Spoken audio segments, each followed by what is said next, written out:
मिलने का सत्संग ही बहाना है। चलो सत्संग में चलो, हमें हरि गुण गाना है। मथुरा में ढूंढा तुझे, गोकुल में पाया है। वृंदावन की गलियों में हो, वृंदावन की गलियों में मेरे श्याम का ठिकाना है। बागों में ढूंढा तुझे, फूलों में पाया है। मोगरे की कलियों में हो, मोगरे की कलियों में मेरे श्याम का ठिकाना है। श्री विष्णु की कृपा आप सभी पर बनी रहे। इस वीडियो में आज आप कार्तिक मास महात्म के चौथे अध्याय का आनंद लेंगे। ओम श्री गणेशाय नमः। वक्रतुंड महाकाय सूर्यकोटि समप्रभा निर्विघ्नं कुरुं देव सर्वकार्येषु सर्वदा। चौथे अध्याय का आरंभ तीसरा अध्याय के अंतिम से शुरू होता है, इसीलिए कार्तिक मास महात्म के सभी अध्याय का अवश्य ही पाठ करें, अन्यथा ज्ञान अधूरा ही रह जाएगा। अब तीसरे अध्याय से आगे कहते हैं, भगवान विष्णु ने कहा, अब मैं मत्स्य का रूप धारण करके जल में जाता हूँ। तुम सब देवता भी मुनीश्वरों सहित मेरे साथ जल में आओ। अगर शंखासुर ने संपूर्ण वेदों को चुराकर सागर तट में ले गया है तो मैं सागर पुत्र शंख असुर का वध करके उन वेदों को अभी ला देता हूँ। और आज से मंत्र बीज और वेदों सहित मैं प्रति वर्ष कार्तिक मास में जल में विश्राम किया करूंगा और वेदों की रक्षा करूंगा। अब मैं मत्स्य का रूप धारण करके जल में जाता हूँ। तुम सब देवता भी मुनीश्वरों सहित मेरे साथ जल में आओ। इस कार्तिक मास में जो श्रेष्ठ मनुष्य प्रातःकाल स्नान करते हैं, वे सब यज्ञ के अवभृत स्नान द्वारा भली भांति नहा लेते हैं। नारद जी ने कहा, ऐसा कहकर भगवान विष्णु मछली का रूप धारण करके आकाश से पाताल लोक की ओर जाने लगे। उसी समय विंध्याचल पर्वत पर तप कर रहे महर्षि कश्यप अपनी अंजलि में जल लेकर खड़े थे। भगवान उनकी अंजलि में जा गिरे। महर्षि कश्यप ने दया करके उसे अपने कमंडल में रख लिया। मछली के थोड़ा बड़ा होने पर महर्षि कश्यप ने उसे कुएं में डाल दिया। जब वह मछली कुएं में भी ना समा सकी तो उन्होंने उसे तालाब में डाल दिया। जब वह तालाब में भी न आ सकी तो उन्होंने उसे समुद्र में डाल दिया। वह मछली बड़े से बड़ा रूप लेता चला गया, क्योंकि भगवान श्री हरि विष्णु ने ही मत्स्य रूप धारण किया था। इस तरह मत्स्य रूपी भगवान विष्णु ने इस शंख असुर का वध किया और शंख असुर को हाथ में लेकर बद्री वन में आ गए। वहां उन्होंने संपूर्ण ऋषियों को बुलाकर इस प्रकार आदेश दिया, मुनीश्वरों, तुम जल के भीतर बिखरे हुए वेद मंत्रों की खोज करो और जितनी जल्दी हो सके उन्हें सागर के जल से बाहर निकाल आओ। तब तक मैं देवताओं के साथ प्रयाग में ठहरता हूँ। तब उन तपोबल संपन्न महर्षियों ने यज्ञ और बीजों सहित संपूर्ण वेद मंत्रों की खोज की और सभी वेदों को अपने साथ ले आए और इस तरह सभी वेद मंत्रों का उद्धार किया। उनमें से जितने मंत्र जिस ऋषि ने खोज की या उपलब्ध किए, वही उन बीज मंत्रों का उस दिन से ऋषि माना जाने लगा। इसके बाद सब ऋषि इकट्ठे होकर प्रयाग में आ गए। वहां उन्होंने ब्रह्मा जी सहित भगवान विष्णु को उपलब्ध हुए सभी वेद मंत्र समर्पित कर दिए। सब वेदों को पाकर ब्रह्मा जी बहुत प्रसन्न हुए। उन्होंने देवताओं और ऋषियों के साथ प्रयाग में अश्वमेघ यज्ञ किया। यज्ञ समाप्त होने पर सब देवताओं ने भगवान विष्णु से निवेदन किया, देव अधिदेव जगन्नाथ, इस स्थान पर ब्रह्मा जी ने खोए हुए वेदों को पुनः प्राप्त किया है और हमने भी यहाँ आपके प्रसाद से यज्ञ भाग पाए हैं। अतः यह स्थान पृथ्वी पर सबसे श्रेष्ठ पुण्य की वृद्धि करने वाला और भोग तथा मोक्ष प्रदान करने वाला बने।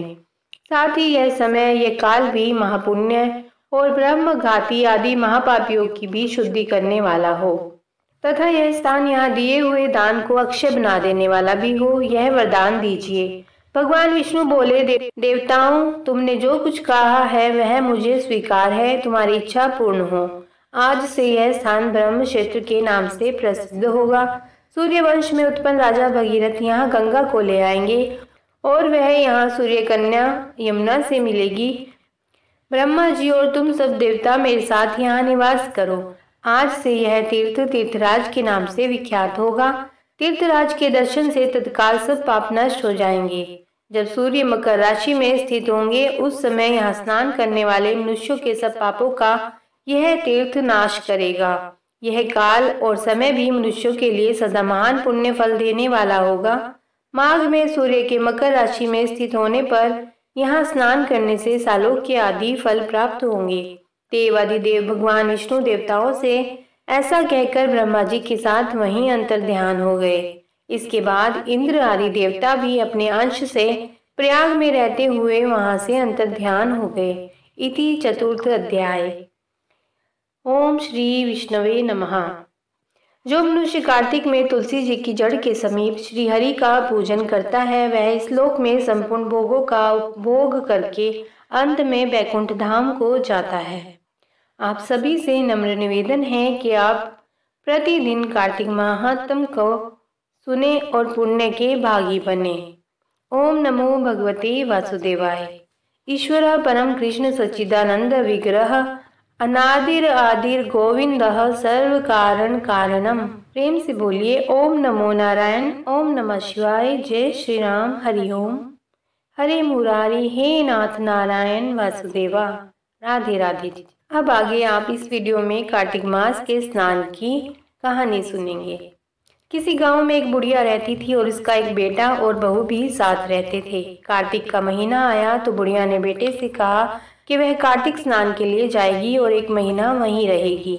यह सुनकर उसके बेटे ने अपनी पत्नी से कहा कि माँ के लिए 30 लड्डू बनाकर दे दो ताकि वह पूजा पाठ करके कुछ खा सके। बहू ने गुस्से में आकर 30 लड्डू बनाकर दे दिए। बुढ़िया नदी किनारे कार्तिक स्नान को गई और वहीं एक किनारे पर झोपड़ी बनाकर रहने लगी। बुढ़िया रोज सवेरे उठकर स्नान करती और जैसे ही एक लड्डू निकाल कर खाने लगती तो हनुमान जी बंदर के रूप में आते तो बुढ़िया वह लड्डू खुशी से बंदर को दे देती।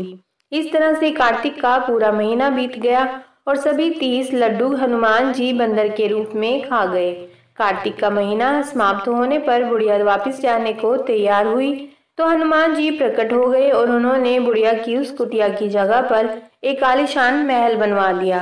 बुढ़िया का पूरा महल धन दौलत से भर गया। उसकी काया निरोगी हो गई, अन्न के भंडार से महल भर गया। इतना सब होने पर वह धूमधाम से अपने बेटे के पास गई। बुढ़िया को इतना धनी देखकर उसकी बहू ने मन में कहा कि अगले कार्तिक मैं भी अपनी माँ को कार्तिक स्नान के लिए भेजूंगी। और अगले कार्तिक आने पर उसने अपनी माँ को कार्तिक स्नान के लिए कहा।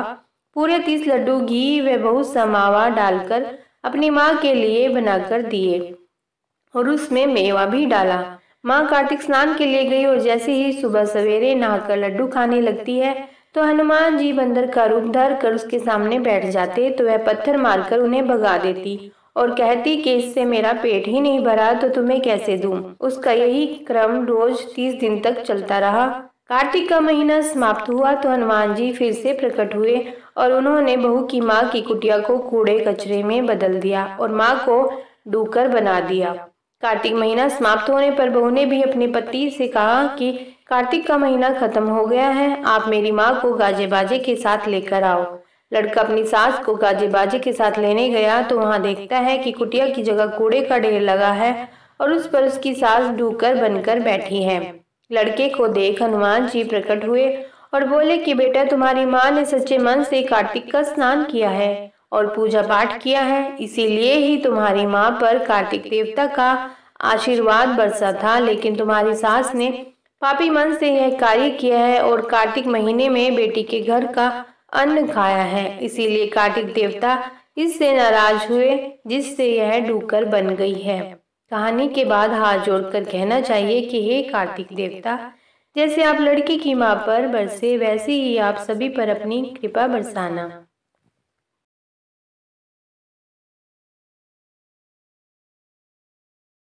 लक्ष्मी जी विष्णु जी को भोजन करा रही थी। विष्णु जी ने पहला ग्रास मुंह में लेने से पहले ही हाथ रोक लिया और उठकर चले गए। लौटकर आने पर भोजन करते करते लक्ष्मी जी ने उठकर जाने का कारण पूछा तो विष्णु जी बोले, मेरे 4 भक्त भूखे थे, उन्हें खिलाकर आया। लक्ष्मी जी ने परीक्षा लेने के लिए दूसरे दिन एक छोटी डिबिया में 5 चींटियों को बंद किया और विष्णु जी को भोजन परोसा। प्रभु ने भोजन किया तो लक्ष्मी जी बोली, आज आपके 5 भक्त भूखे हैं और आपने भोजन पा लिया। प्रभु ने कहा, ऐसा हो ही नहीं सकता। तो लक्ष्मी जी ने तुरंत डिबिया खोली और अचरज से हक्की बक्की हो गई, क्योंकि हर चींटी के मुंह में चावल के कण थे। लक्ष्मी जी ने पूछा, बंद डिबिया, चावल कैसे आए, आपने कब डाले? प्रभु ने सुंदर जवाब दिया, देवी, आपने चींटियों को डिब्बी में बंद करते समय जब माथा टेका तभी आपके तिलक में से एक चावल डिब्बी में गिर गया था और चींटियों को भोजन मिल गया। पालनहार सबका ध्यान रखते हैं, आवश्यकता सिर्फ विश्वास की है। तो प्रेम से बोलिए, जय श्री राधे, जय श्री कृष्णा। आइए सुनते हैं नितनेम बाबा की कथा। एक छोटी सी लड़की नितनेम की पूजा करती थी। भावज बोली, कामना धाम की सारे दिन नितनेम करती रहती है। लड़की एक टांग से खड़ी होकर बोली, हे नितनेम बाबा, जो मैं सच्चे मन से ध्याती हूँ तो सोने की मूर्ति